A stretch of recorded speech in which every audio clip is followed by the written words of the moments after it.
It is a deplorable fact that dormitories are sadly needed by the university, both for men and women, reported the Alumni Quarterly in 1909. With the young campus struggling with an avalanche of needs, religiously affiliated groups stepped in to fill the void.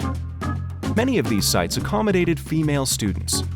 Presbyterian House, first used for men, advertised hot water, electricity, and all the modern conveniences. If you lived at the Young Women's Christian Association, you got a delightful bonus: a bowling alley.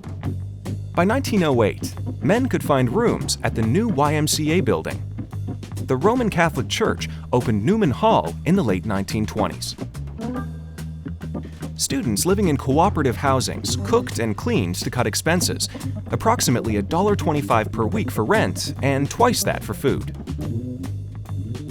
Some cooperative places, such as Gamma House for girls, were owned by the university, which could not afford to build new residence halls, but could buy and rent out individual homes.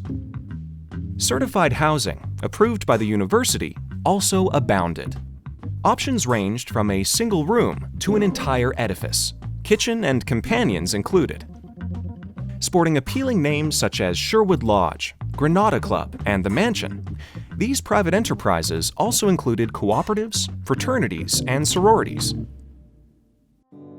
For African Americans, finding living space in a segregated environment proved difficult.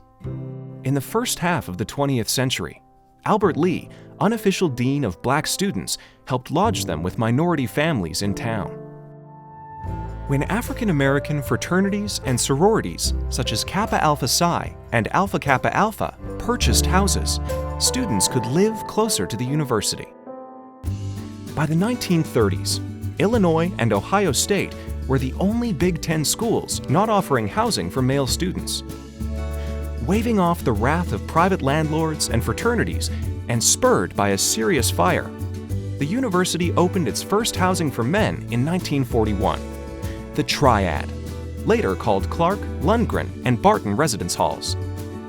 The student newspaper approved, calling it a good start to solving the vexatious independent housing problem.